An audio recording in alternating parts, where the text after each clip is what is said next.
Hello, everybody. Thank you so much for joining me today. My name is Lily. I am so happy you're here with me. In today's video, I am going to show you how I bind the signatures into the golden spine. Look at that. I've shown you other videos as to the process or the techniques that I use to make my little golden book junk journals. But in today's video, because many of you have asked, I am going to show you how I bind the signatures. I do have other videos showing you that process, but you know, sometimes things evolve and things change over the years. So today's video is the most updated version of how I bind the signatures into the golden spine. So are you ready to get started? I'll meet you over in the crafty loft. Let's go. I have a separate video showing you how I work on little golden book junk journal covers. I have a unique way of saving the golden spine. I will have that video for you linked up above, but also in the description area below. So if you'd like to go see all of the other videos that I will make reference to today, all you need to do is expand the description area and scroll all the way to the bottom, and you'll see thumbnails of all of the other videos I make reference to today. I also have a separate video showing you my interpretation of a perfect signature for the little golden books. I will also have that linked for you up above and in the description area below. In today's video, I am going to show you how to do an easy 3-hole pamphlet stitch, and I'm going to be adding and stitching in the 2 signatures into the spine. I am going to also show you how to create a template, which is going to be very helpful, and you're going to use it as a guide to mark the holes on your spine and also mark the holes on your signatures. I grabbed a piece of copy paper and I'm going to trim it down to the exact measurement of the spine. My spine measures 7 7/8 in length and 1 3/16 of an inch wide. I want to make sure that my template or this copy paper matches the spine exactly. This is going to be my template, it's going to be my guide, and it's really important to make sure that once I have punched all the little holes in my template and also in my signature that everything lines up. Once I've trimmed down my little piece of copy paper, I am going to fold it lengthwise right down the center. I'm just going to easily fold it in half. If you have a scoreboard, I recommend you use a scoreboard. It might be, or it will be much easier to do these folds. I do have a scoreboard. It was on the other side of the room, and I just didn't want to go. I didn't want to stop what I was doing to go grab it. But if you have one, I recommend you use one. We're basically going to create folds very similar to like bias tape. Do you know what I mean? And so now I'm going to take one of the ends, the right end, the right vertical end, and I'm going to fold it in so that the right edge meets that center fold. And I'll make a little fold at the top and then another one at the bottom and kind of just guide it along until it's even lengthwise all the way across. And then I will do the same thing to the opposite side. I just fold in that left side at the top, and then I'm kind of manipulating the paper so it's easier to make that fold. And then I will fold in the bottom edge as well and kind of pinch the top and the bottom and then just guide it so that it folds all along the length of the template. Kind of tricky to do this if you don't have a scoreboard, but you know, there's always more than one way to do something. So you can do it with or without a scoreboard. And now it looks like bias tape, but in paper form. The reason I'm doing this is going to mark the areas where I'm going to puncture the little holes. And I'm only going to do 2 signatures in this journal. However, this template can serve you for 3 signatures. Now I'm going to fold it in half lengthwise and then fold it again. When I unfold this piece of paper, I'm going to have 3 vertical folds and 3 horizontal folds.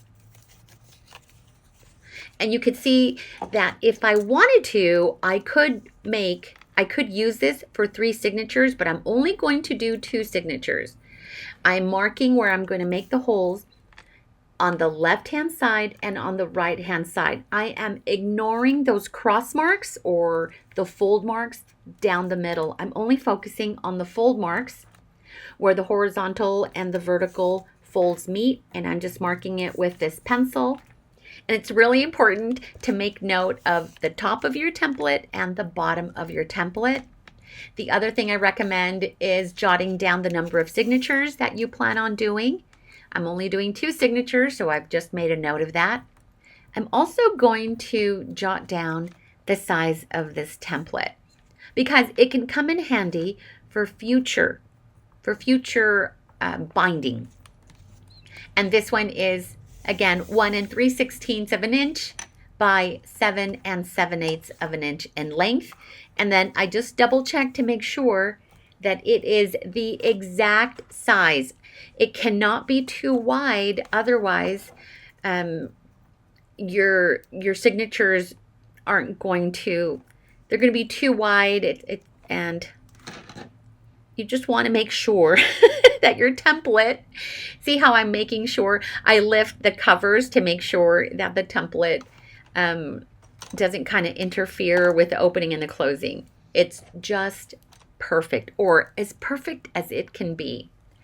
The next step is grab your pokey tool or your craft pick or an awl, A-W awl, whatever you have to make holes.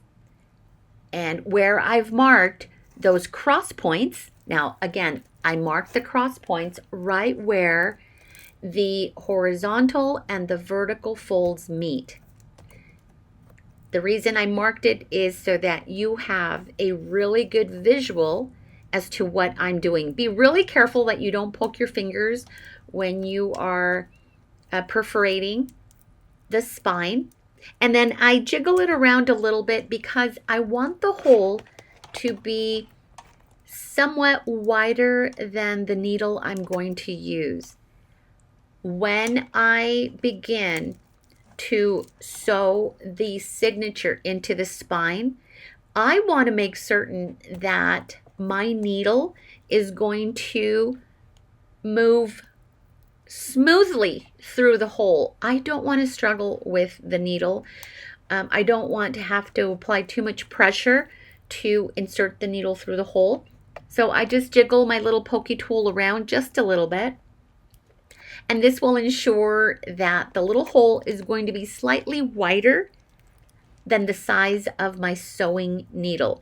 And I'll point that out again once we get to that moment. And notice how I clipped the template at the top and at the bottom of the spine with some clips, keeping it in place and holding it with my thumb, with my left hand. I don't want that template to shift. So I want to make sure that it stays in place when I am poking these holes. This is the very first method of doing this. I'm going to show you a second method, which is actually much easier than this one. It won't require any clips and you don't have to hold the template against the spine. I actually prefer the second method over this first one. But again, because there is more than one way to do things, I want to give you options. I'm going to go back and put my little pokey tool through all of these little holes. Again, just making sure that they're just wide enough for the needle that I'm going to use. I'm going to set this one down and I'm going to bring in a second junk journal cover and show you method number 2. I'm not going to use any clips. I'm not going to hold it in place because this template already has the little holes that I perforated. I'm now going to use it as a guide.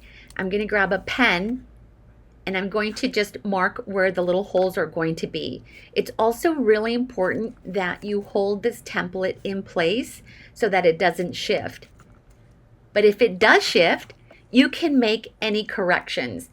And that's why I prefer this method, because if your holes look wonky or if they're not spaced out properly, if your template shifted a little bit, you can go back, erase these pen marks and make the marks all over again.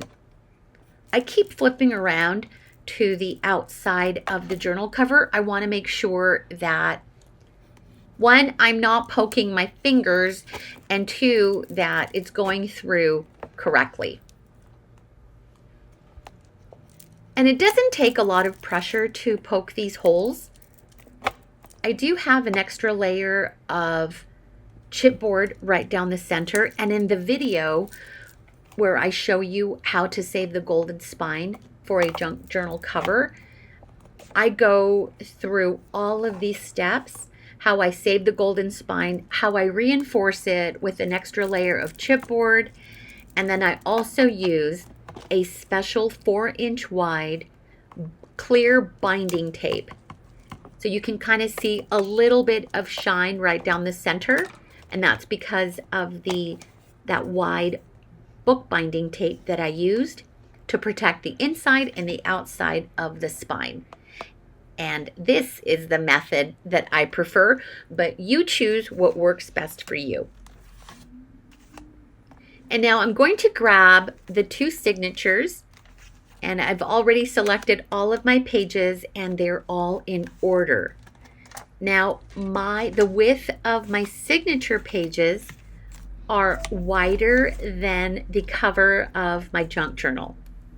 My junk journal cover is 6 inches wide, but my papers, as I'll show you in just a moment, are 6.5 inches wide. And that's because the storybook pages are the ones that are wider than the cover.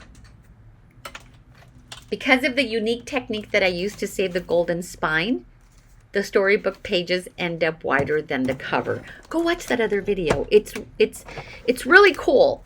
At least I think it is, how I save the golden spine. But because of that reason, I now have 1/2 inch too much paper. There's more than one way of doing this. I have chosen to cut 1/2 inch off of the edge of the storybook pages. This does make it so that I am cutting into some of the graphics of the storybook pages and a tiny bit of the text from the storybook pages. But as I've mentioned so many times in the past, this is a junk journal. These are going to be backdrop pages, and I'm actually salvaging these books from the trash, because a lot of these books I do buy secondhand.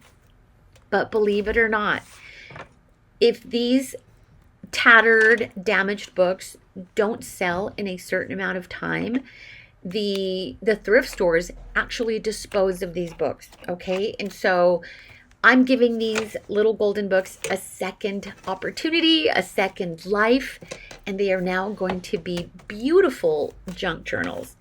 And so if it means I have to trim away 1/2 inch of the edge of the storybook pages, then so be it. There are other options. There's always more than one way to do this. And if you are creating a little golden book junk journal and you don't want to cut away the edge of the pages, you can simply fold over about 1/2 inch of the storybook pages. You do what works for you. I've done both. I have folded back the pages and I also cut the pages, but you could see it's minimal. The amount of story and text that is cut from the edge is minimal. But don't forget, these are going to be background pages. So when you begin to document scrapbook junk journal in your little golden book junk journals, these will all end up being backdrops to your story. I'm pointing out the minimal amount of text and graphics that were cut out. I save all of these little scraps, and I'm going to show you one of the ways that I am going to reuse some of these little excess strips. I'm going to show you the damage on the first page of the story. You can see how it's torn there. When I first showed you that I was going to be working on these Bambi little golden books, I mentioned that I would be repairing that tear with some washi tape. But I actually decided to use some of these little cutaway strips to make the repair. It matches better instead of using the washi tape, though using washi tape is also a good alternative. But look at how well these little strips will blend into the book pages. They've already yellowed just perfect, and I'm going to use it just as I would washi tape. I'm going to trim them down just a little bit and then run a little bit of adhesive on the back and apply it just as I would if this were washi tape. And I mean, I'm pointing out the repair work that I'm doing, but if I didn't mention it, I bet you anything, if you blink, you wouldn't even notice it. Out of the 6 little golden book junk journals that I worked on, there were only a few pages that needed some repair work because they were torn. And I thought this would be the best method to make those repairs. The little golden books turned out so cute. They are completed. I worked on 6 of them, and I will have the video linked for you up above, but I will also have it in the description area below. They are so cute. Some of them are also still available in my Etsy shop. 3 of them have already sold. Thank you so much.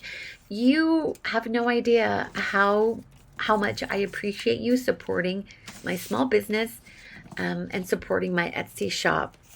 I mean, thank you so much from the bottom of my heart. And as of right now, I still have 3 little golden book junk journals still available in my Etsy shop. I also have other junk journals available. And I want you to know that each junk journal that is purchased from my Etsy shop includes a free surprise junkie kit with every single junk journal purchase.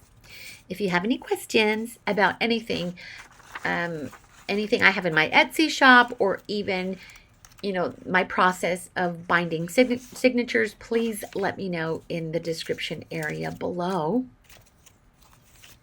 This video I'm actually recording.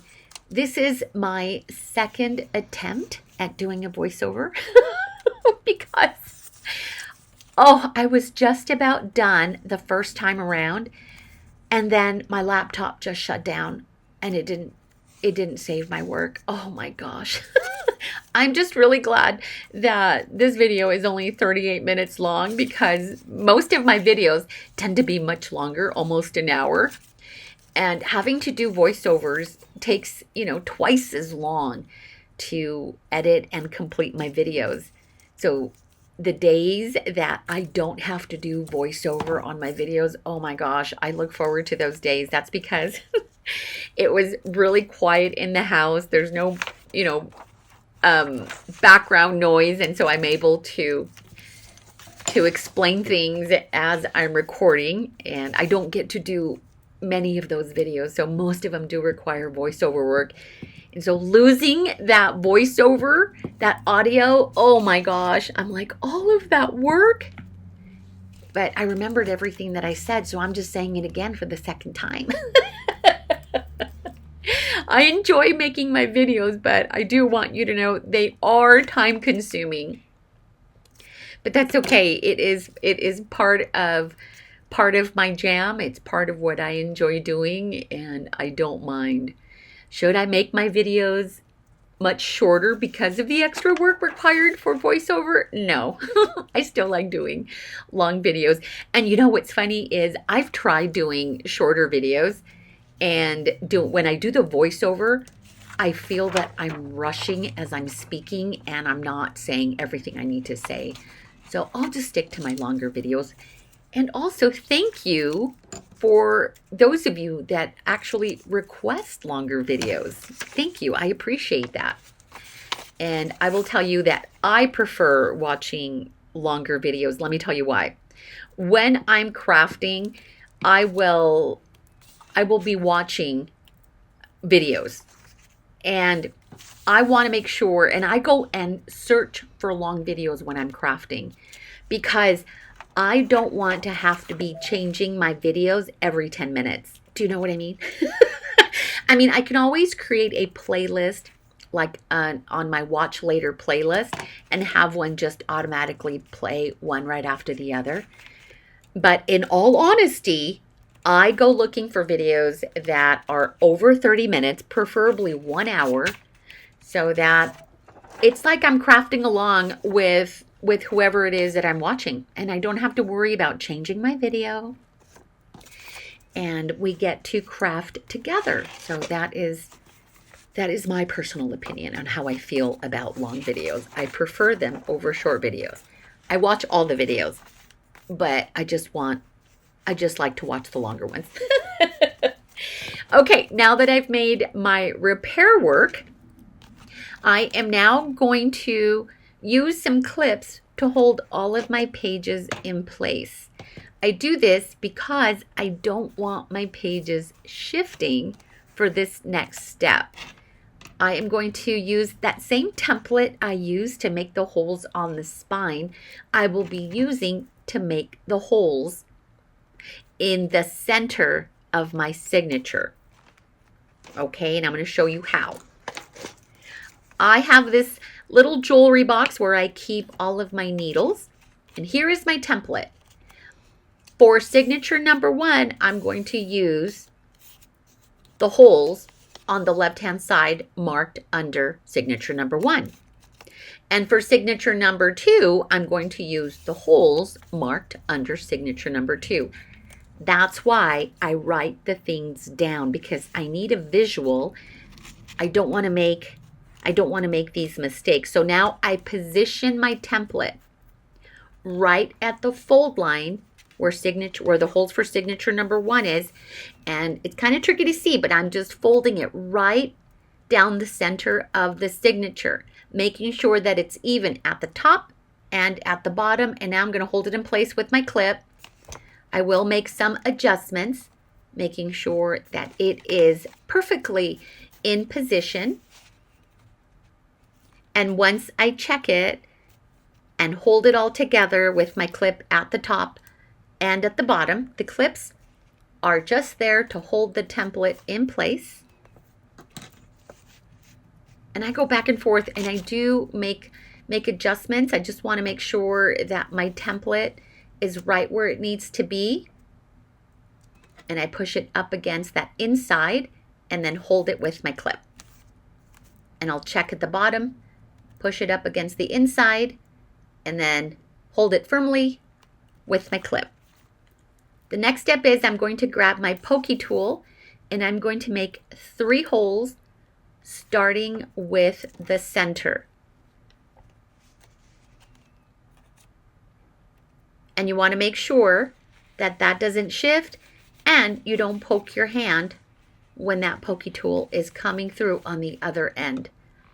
This doesn't take any pressure at all. The pages are very thin, and so it's very easy to poke the hole right through the signature. I don't rush this because I don't want my pokey tool shifting, and I'm holding my pages firmly with my left hand. And now I'm going to do the final 3rd hole, being really careful that I move my finger out of the way. I know it looks like I come really close to poking my finger, but I'm keeping an eye on that. So now I'm going to move my clips over just a little bit to remove the template, but I'm not removing the clips because I need my papers to stay in place so that all of my holes are lined up. I'm going to do the same process with signature number 2. And see, I'm folding that crease line where the second signature holes are and doing the same thing all over again. Placing it right in the center of signature number 2. I'm going to pinch it closed and then slide it into the center, hold it with my clip at the top, and do the same thing at the bottom of the signature. Press it up against the inside and hold it with my clip. And I am going to perforate and make 3 other holes starting with the center. By doing this, I am making sure that the holes will line up with the holes that I've made on the spine. Even though we try to be as precise as we can when we are creating our template, the holes sometimes are slightly off because we're not perfect. We aim for perfection, but we're not perfect. Perfectly imperfect. And using this as a template for both the spine and the signatures will ensure that everything lines up. The last thing you want is for your holes to be off-centered, and then you've got way too many holes going on. Similar to the holes on the wall behind the pictures that I hang. But don't tell anybody. Oh my gosh, side note, funny story. When my sister, when she was a teenager, she'd make holes in the walls because she was trying to hang stuff. And do you want to know how she would repair the holes? OMG, you're not going to believe how she would repair the holes. She would take either toothpaste and put toothpaste in the hole, or she would wad up some tissue paper with water and put it in the hole and then cover it with Scotch tape. Oh my gosh. Yep. That's what she did. That is funny. But we can't do that with these. If we make too many holes, then we've just made too many holes. Okay, here's my little box with my needles. And these are Darner needles. Darner, D-A-R-N-E-R. I honestly don't know what that means, but it's what I purchased because it was the biggest needle I could find without being too big, but it's perfect for signatures. I'm using a tough nylon cord. I actually picked this one up at the thrift store. And how do you know how much thread or cording to use? You are going to cut 3 times the length of your journal cover. And that will be plenty to sew in your signatures. And I'm going to do it again. 1, 2, 3 lengths, the length of your cover. And then I'm going to make that cut. I'm using 2 sections of this nylon cording, 1 for each of the signatures. I'm going to take my darner needle, which I lose quite often, and I am not going to knot the ends. I'm going to leave the ends open, and one of the ends will be longer than the other. The very first stitch I'm going to make is right down the center of the first signature, and I'm going to pull it through.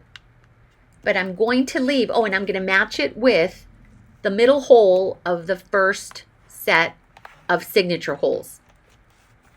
I'm going to pull the needle through, but I want to make sure that I leave the tail end on the right hand side. I don't want to pull that all the way through.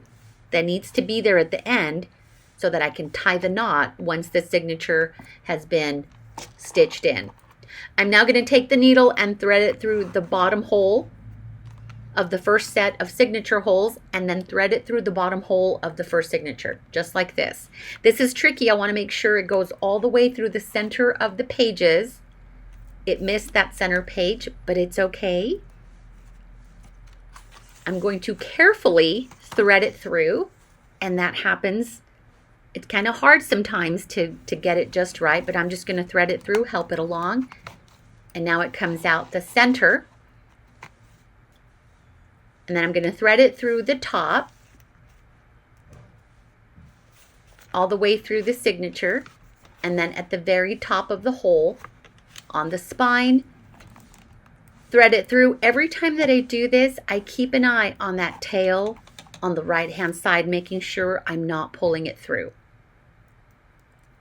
And now this last one is always a little bit tricky, so I'm going to go through the center again. This is where we started.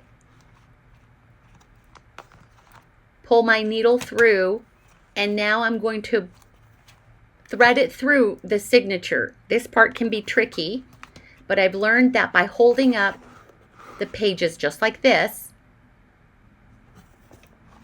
where the back cover, where the front cover goes back slightly, I'm able to pull that needle through the center. This is a 3-hole pamphlet stitch. It is the easiest book binding stitch that there is, outside of using, like the elastic cording. I want to make sure that I have an end on opposite sides of that center string, because I'm going to tie a knot right down the center. So I have an end on the left-hand side and an end on the right-hand side. I check the outside strings to make sure that they are nice and taut, and I pull a little bit at a time. Don't do it all at once, because you risk tearing your thread. If you use enough force, you can tear that cording. So I just pull taut, and I strum the outside string as if it were guitar strings. That's how tight or taut I want them to be. And now I tie a double knot, and that is signature number 1 with an easy 3-hole pamphlet stitch. And I'm going to do it again with the second one. You can add as many signatures as you want. I like working with 2 signatures in my junk journals. I have occasionally done 3 signatures. It is very rare that I do that. Most of my journals only have 2 signatures. But the template, remember, this template that we created, you're able to do 3 signatures using that template as a guide. I'm threading my needle again, and I am going to thread it through that center hole and match it up with the center hole from the second set of signature holes. Thread it through the middle, keeping an eye on the string on that right-hand side, which is the tail. If it goes through, you just have to start over again, okay? And I don't want to start over again. And then threading it through the bottom hole, and then I'll pull it through the end. Can you believe there have been times, and I know that this has happened to some of you, where when you're adding the needle through the spine, it actually goes through the signatures. Isn't it like, it's wild? It rarely happens, but it does, and it's so cool when it does, because you're threading your needle through the spine, and then like magic, it goes right through the signature where it's supposed to be. So it's happened to me a few times, and I just think that's so cool when it does. And then threading it through the top, keeping an eye on the tail. And we're almost at the finish line. I've seen some journals that will have 4, 5, 6 signatures sewn into that spine. Kudos to you if you are doing that. Kudos to you. I'm going to stick to the 2 and maybe the third signature, but I don't know. I don't know if my fingertips can handle doing, 6 signatures per junk journal. But kudos to you. That is a lot of work and patience. And I just don't have that. I don't have that. I'm working on it. When I first started making junk journals about 10 years ago, one of my very first junk journals had 12 signatures. It wasn't a 3-hole pamphlet stitch. It was a wraparound type of signature, which was really easy, but it was still 12 of them. 12 of them. And then my second or third junk journal had 6 signatures. And as I began working on more junk journals, I discovered that I really like the look of 2 signatures. Personal preference. There's no right or wrong way of doing this. You can do 1 signature, which I also do. I also create junk journals with only 1 signature. There's no right or wrong, and you can create as many or as little as you want. I'm checking the string on the outside to make sure it's not loose, to make sure it's nice and taut. And you can see how I do that with my fingernail, just kind of constantly checking until I feel that it's taut enough on the outside. See how nice and firm that is? Like guitar strings. And then I check again on the inside. And once I feel that it's nice and taut, taking it easy a little bit at a time, then I do the double knot over that center string. And that's why I have the cord on opposite ends. Ta-da! And that completes all 2 of the signatures. Oh, I just love these little golden books so much. One of these days I'm actually going to make one for me. Because all the ones that I've made, I have either I've sold them or they have been gifts, but I don't have one of my own, but I will be working on one just so I could show you how to journal in a little golden book junk journal. And there is a bird's eye view with the 2 signatures, and these are going to be nice and chunky. Go watch that flip through because I think you'll enjoy the finished junk journals. I've added beautiful metal corners, wide eyelets, and I include one of my little house envelope pockets, and these feature the newest design of little house envelope pockets that I have created, and they are Bambi inspired. I'll have that video for you up above. Those were so cute and so much fun to make. But yes, I love how they turned out. And then I also added some embellishments to the end of those center strings. And then I did some beading on the spine. Oh, they turned out so cute. I added junk mail envelope pockets to the signatures. And then I used Rolodex cards as tuck spots. I used vellum envelopes and some of my favorite ephemera pieces in the pages, just randomly throughout, and I think they turned out so beautiful. Thank you so much for being here with me today. I sure hope that you enjoyed this, but more than anything, I hope that it brought you inspiration so that you can work on your own little golden book junk journal. You can apply this 3-hole pamphlet stitch to any type of junk journal. So I hope that you are currently working on one. If you don't want to work on one and you'd rather buy one, my Etsy shop link is in the description area below. You guys are awesome. Thank you so much for being here, and I will see you next time. Bye.